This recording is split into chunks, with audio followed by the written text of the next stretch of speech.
Dengue රෝගීන් වාර්තා වීම මේ වන විට දිනෙන් දින ඉහළ යමින් පවතිනවා. රෝහල් ධාරිතාවයේද ඉක්මවා යමින් පවතින බවටයි සෞඛ්‍යංශ අනතුරු අඟවන්නේ. මේ අතර වසරේ මේ දක්වා වාර්තා වී ඇති සමස්ත ඩෙංගු රෝගීන් සංඛ්‍යාව 45356ක් බව ජාතික ඩෙංගු මර්ධන ඒකකය ප්‍රකාශ කළා. ජූනි මාසයේ මේ දක්වා වාර්තා වී ඇති සමස්ත ඩෙංගු රෝගීන් සංඛ්‍යාව 11515ක්.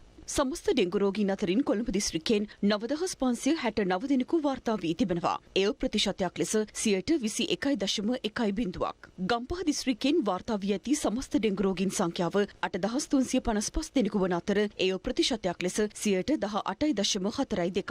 බස්නාහිර පළාත තුලින් වාර්තා වන සමස්ත ඩෙංගු රෝගීන් සංඛ්‍යාව සටහන් වන්නේ 23535ක් ලෙසයි. එය ප්‍රතිශතයක් ලෙස සටහන් වන්නේ 100%. අපිටත් හුලම් තමයි. ACL Eco-Flu Fan නම් හැමෝටම හුලම්. You only once your love. 51.89ක් ලෙසයි.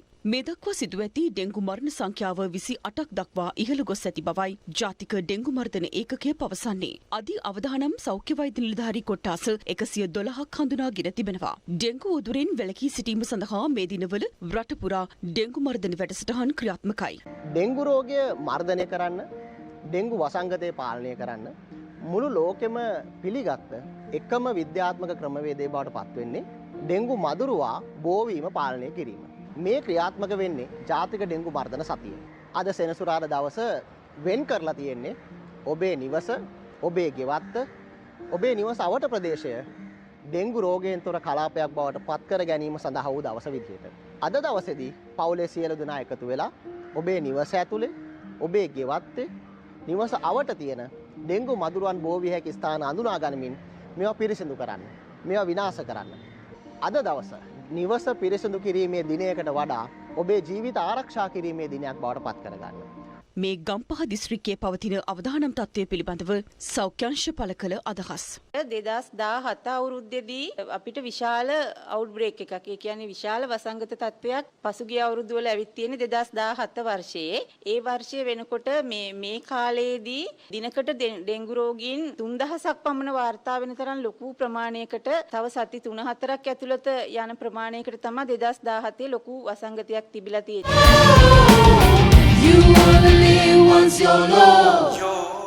දැනට අපි 2026 ඩෙංගු රෝගීන් ගැන සලකා බලනකොට මේ අවස්ථාවේ අපි සතියකට ඩෙංගු රෝගීන් 1000ක් පමණ වාර්තා වන මට්ටමක ඉන්නේ. 2017 වසංගත තත්ත්වයට අදාළව 3000ක වගේ ප්‍රමාණයකට තව සති 3-4ක් ඇතුළත අපි යයි කියලා අධික අවදානමක් තියෙනවා. ඇත්තටම 2017 වර්ෂයේදී අපිට ඩෙංගු රෝගයන්ට මේ වාර්තා වුණේ වෛරස් ටයිප් 2 කියන කාණ්ඩයෙන්. ඒක නිසා තමයි ලොකු රෝගීන් ප්‍රමාණයක් වාර්තා වුණේ. මේ අවුරුද්දේදී අපි නැවත වතාවක් අර ටයිප් 2 කියන කාණ්ඩයට මාරු වෙලා තියෙනවා. ඒක තමයි ලොකුම අවදානමක් හැටියට අපිට දැනට තියෙන්නේ. ඒක නිසා 2017 තත්ත්වයටම අපි යයි කියලා ලොකු අවදානම් තත්ත්වයක තියෙනවා මේ ඩෙංගු ටයිප් එකත් එක්කම. ගම්පහ දිස්ත්‍රික්කයේ ගත්තොත් මේ වෙලාවේ අපිට මේ රෝගීන් විශාල වශයෙන් වාර්තා වීම නිසා මරණ වාර්තා වීමකුත් වැඩිකමක් තියෙනවා. මේ වෙනකොට අපේ ගම්පහ දිස්ත්‍රික්කයේ ඩෙංගු අධි අවදානම් තත්ත්වයකට පත් වෙලා තියෙන්නේ. දිස්ත්‍රික්කයේ කීට විද්‍යා දර්ශක අනුව බැලුවොත් සෑම පරීක්ෂා කරන නිවාස 5කට එකක් මදුරුවන් ඩෙංගු මදුරුවන් පොසිටිව් වන අවස්ථාවක් තමයි තියෙන්නේ. කියන්නේ 121ක් සෑම පරීක්ෂා කරන පරීක්ෂයක්ම ඩෙංගු වාහක මදුරුවන් සඳහා පොසිටිව් වෙලා තියෙනවා. ඒක තමයි අපිට තියෙන ප්‍රධානම අභියෝගය මේ වෙලාවේ. කියන්නේ අපි ඩෙංගු රෝගය සඳහා තවමත් බෙහෙතක් නැහැ. ඒතර අපිට තියෙන එකම විකල්පය තමයි මදුරුවන් බෝවන ස්ථාන ටික විනාශ කරන එක. විනාඩි 10ක් වැය කරලා මේ ස්ථාන අපේ පරිසර පද්ධතියෙන් ඉවත් කරගත්තොත් අපිට මේ අවදානම අඩු කරගන්න පුළුවන්.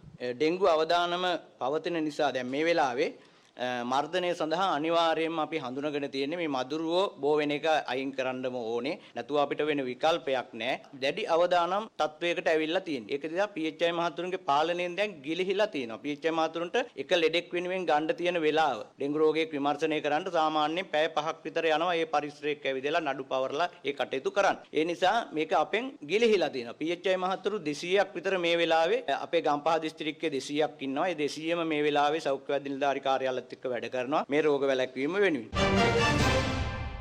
රටේ ලෝකෙ සිදුවන උණුසුම් පුවත් දැනගන්න සියත නිවුස් YouTube channel එක අදම subscribe කරන්න.